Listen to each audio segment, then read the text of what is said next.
JKR അക്കാഡമിയിലേക്ക് എല്ലാവർക്കും ഒരിക്കൽ കൂടി സ്വാഗതം. കേരള ബാങ്ക് ഓഫീസ് അറ്റൻഡന്റ് തസ്തികയിലേക്ക് അപേക്ഷ സമർപ്പിച്ചിട്ടുള്ള ഉദ്യോഗാർത്ഥികൾക്ക് വേണ്ടിയിട്ടുള്ള എല്ലാ ക്ലാസ്സുകളും നിങ്ങൾക്ക് ഈ ചാനലിലൂടെ ലഭ്യമാണ്. ക്ലാസ്സുകളെല്ലാം തന്നെ പ്ലേലിസ്റ്റിൽ അപ്ഡേറ്റ് ചെയ്തിട്ടുണ്ട്. അതുപോലെ തന്നെ ക്ലർക്ക് കാഷ്യർ തസ്തികയിലേക്ക് അപേക്ഷ സമർപ്പിച്ച ഉദ്യോഗാർത്ഥികൾക്ക് വേണ്ടിയിട്ടുള്ള ക്ലാസ്സുകളും നിങ്ങൾക്ക് ഈ ചാനലിലൂടെ ലഭ്യമാണ്. അതോടൊപ്പം തന്നെ ക്ലർക്ക് കാഷ്യർ തസ്തികയിലേക്ക് അപേക്ഷ സമർപ്പിച്ച ഉദ്യോഗാർത്ഥികൾക്ക് വേണ്ടിയിട്ടുള്ള റാങ്ക് ഫയൽ ലഭ്യമാണ്.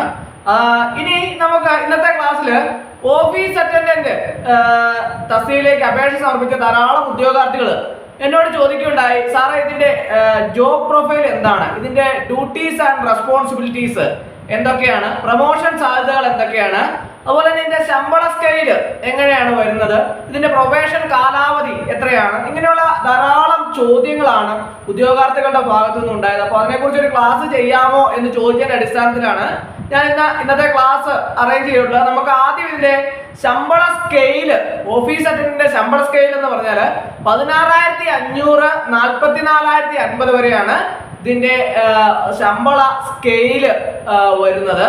അപ്പോൾ എല്ലാ ഉദ്യോഗാർത്ഥികളും നമ്മൾ office attendant scale of pay കൃത്യമായിട്ട് മനസ്സിലാക്കിയിരിക്കണം.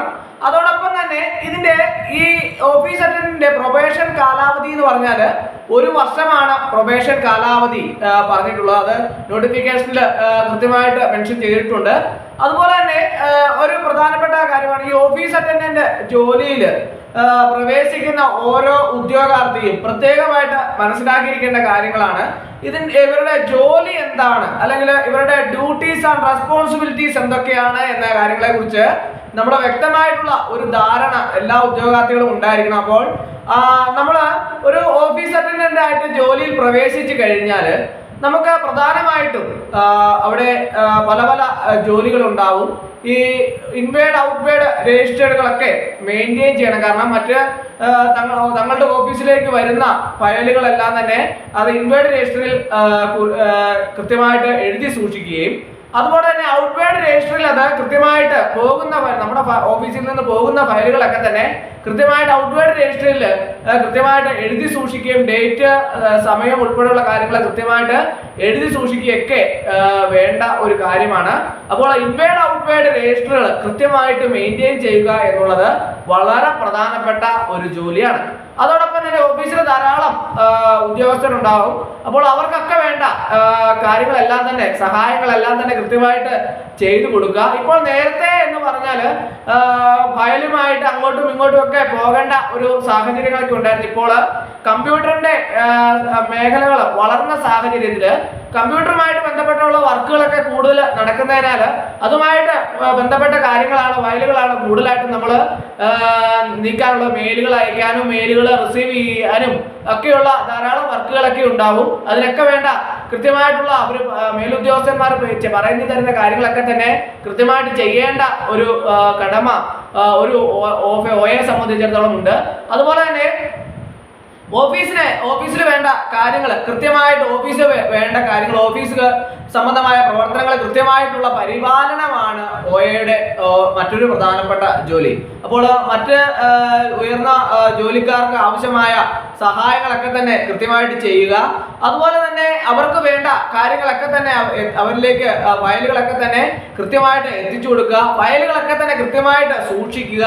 ഓരോന്നും കൃത്യമായിട്ട് ഓരോ പ്രത്യേകമായ സ്ഥലങ്ങളിൽ അത് കൃത്യമായിട്ട് അടുക്കി സൂക്ഷിക്കുന്നതിന് വേണ്ടിയിട്ടും പിന്നീട് ഒരു അവസരത്തിൽ അത് കൃത്യമായിട്ട് ആവശ്യം വന്നാൽ അതൊക്കെ കൃത്യമായിട്ട് എടുത്ത് നൽകുന്നതിനും പ്രത്യേകമായിട്ട് അറേഞ്ച് ചെയ്ത് വെക്കുകയൊക്കെ ചെയ്യേണ്ടത് ഒരു OAയുടെ പ്രത്യേകമായ ഡ്യൂട്ടിയിൽ വരുന്ന കാര്യങ്ങളാണ്.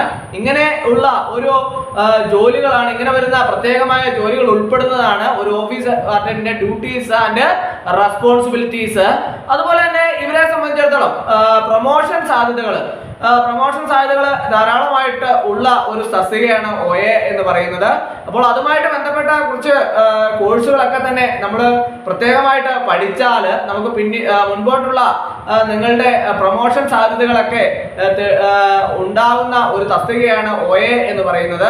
അപ്പോൾ സാധാരണ ഞാനിപ്പോൾ പറയാം, സഹകരണ മേഖലയിൽ, സഹകരണ ബാങ്കിൽ, കോപ്പറേറ്റീവ് ബാങ്കിനെ സംബന്ധിച്ചിടത്തോളം അവിടെ ഒരു ഓഫീസ് അറ്റൻഡന്റിനെ സംബന്ധിച്ചിടത്തോളം അവർക്ക് JDC കോഴ്സ് പഠിച്ചാൽ അവർക്ക് ജൂനിയർ ക്ലർക്ക് തസ്തികയിലേക്ക് അവർക്ക് കയറി പോകുന്നതിനുള്ള അവസരം ഉണ്ടാവും. അതുപോലെ തന്നെ JDC HDC കോഴ്സുകളെ കുറിച്ച് നിങ്ങൾ കേട്ടിട്ടുണ്ടോ എന്ന് എനിക്കറിയത്തില്ല. എങ്കിലും നിങ്ങൾ എല്ലാവരും അറിഞ്ഞിരിക്കേണ്ട ഒരു കാര്യമാണ് JDC HDC കോഴ്സുകളെ സംബന്ധിച്ച്.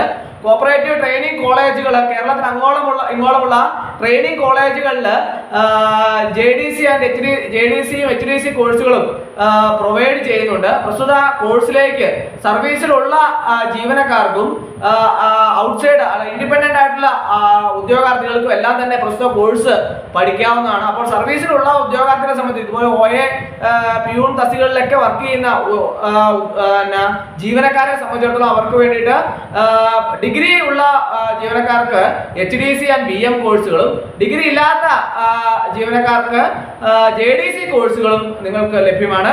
പ്രസ്തുത കോഴ്സുകൾ പഠിച്ചാൽ നിങ്ങൾക്ക് ധാരാളം പ്രൊമോഷൻ സാധ്യതകൾ ജീവനക്കാർക്ക് ഉള്ള ഒരു കാര്യമാണ്. അത് പ്രത്യേകമായിട്ട് സർവീസിലേക്ക് ഓഫീസ് അറ്റൻഡന്റ് തസ്തികയിലേക്ക് കയറാൻ വേണ്ടിയിട്ട് തയ്യാറെടുക്കുന്ന ഉദ്യോഗാർത്ഥികൾ പ്രത്യേകമായിട്ട് മനസ്സിലാക്കിയിരിക്കണം പ്രസ്തുത കോഴ്സിനെ സംബന്ധിച്ച്. അപ്പോൾ ഇങ്ങനെയുള്ള കോഴ്സുകളൊക്കെ നിങ്ങൾക്ക് സർവീസിൽ കയറിയാലും പഠിക്കാവുന്നതാണ്. പഠിച്ചാൽ നല്ല പ്രൊമോഷൻ സാധ്യതകൾ ഉള്ള ഒരു തസ്തികയാണ് ഈ ഓഫീസ് അറ്റൻഡന്റ് എന്ന് പറയുന്നത്.